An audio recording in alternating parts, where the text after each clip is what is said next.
not by myself, I'm with myself. I dig myself. I've been through hell. No more messy mezcal nights with people that I know ain't right for me. I think I know the vibe for me. I'm like the sun is bright, the moon is nice. I think I'll ride. I think I'll write on my own story. You give your life for the stars, why not for your own life? I think I'll try.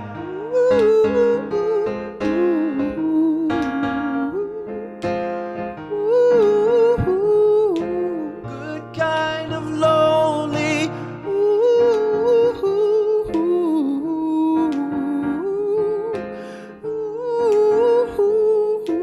Good kind of lonely. Hold me down like mean to. In the stars, I don't receive you.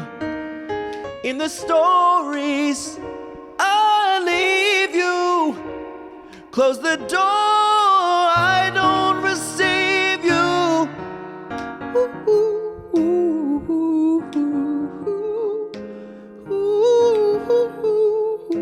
Good kind of lonely.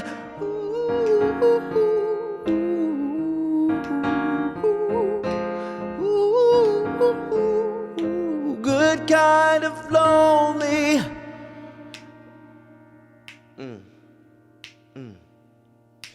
Half moon on my phone, please leave me alone. I forgot the words. So, good kind of lonely. It started as just this way of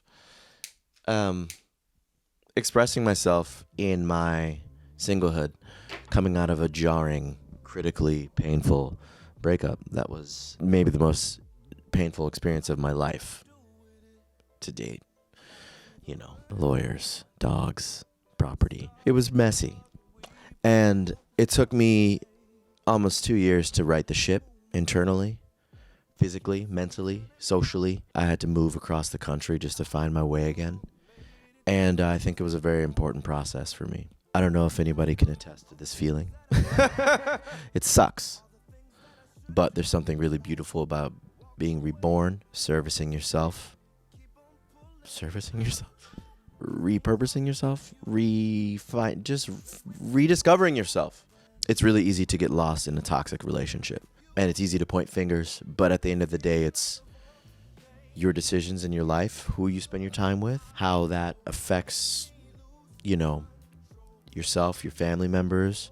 It's easy to point fingers at the other person and say like, but at the end of the day, it's like a great lesson in being with yourself at all times throughout any relationship, whether you're being single or in a long committed marriage type of scenario. I am not Dr. Phil, and I don't have advice on what to do in life when it comes to this. But this song, Good Kind of Lonely, came from that feeling of like being alone, but not lonely. Not lonely. With yourself. Massaging, shea butter, sleep machines, self-soothing exercises, lighting some candles, setting the tone for yourself. Plants. Of course, I moved to LA, and now I'm like plant daddy. I've got like 17 plants here. It's a lot. It's fun. Rediscovering your self-worth. Self-worth. And you don't need to be single to do this. How can we love ourselves? Hang out with ourselves. Do shit that we want to do, exclusively that we want to do. I hope this song just touches home for you guys and gals and theys and thems and however the hell you identify as your identity. I don't give a fuck. I hope it touches your heart. I hope that you can share that love with the people you love, especially with the world and how the world needs support with the pain and suffering in Gaza, free Palestine all day.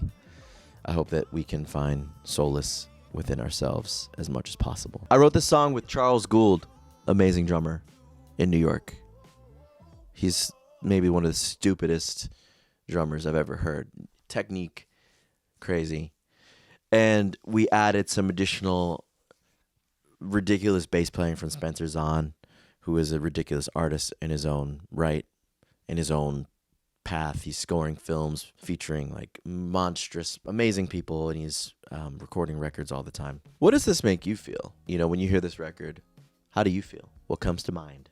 Releasing music can be a very solitary event, and it's really nice to share it with you. So I thank you so much for supporting and listening, because it goes a long way. Like, some of you may know this, some of the artists may know this, some of you may not know this. There is no money in music. There's no money in music. There's no money. Okay. Releasing your own music and making a living from that is immensely challenging. And the ways that we can do that is to get it in film and TV or sync. But even that's a hustle, right? So the act of sharing a song for you and whoever's listening out there is a total act of love and service. I want to help my life selfishly. It's cathartic to write this material and share it, but it's for you. You know, Spotify streams, pennies. Streaming in general, pennies. So it's all love. You know, it's all love. I'm obsessed with making music. I'm obsessed with doing this. This feels like a weird interview. I should ask myself questions. What do you do when you're not playing music? I play a lot of pickleball. That's my way of self-love. I didn't play tennis or table tennis coming up as a kid. And I ran track and field and cycled around New York City for about 10 years with a horn on my back. So I developed some like physical agility, but pickleball's changed my life.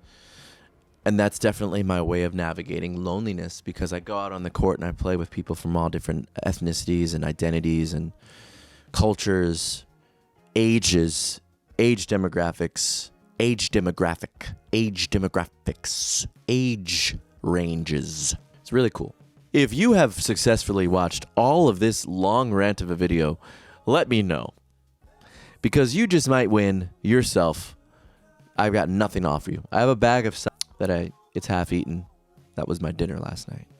In the arms of an angel, fly away. I just wanted to kind of break the wall here. Instagram and social media is a crock of shit, and I think connecting is very valuable. I want you to get to know me, the real me. I'm a goofball. Thank you so much. I've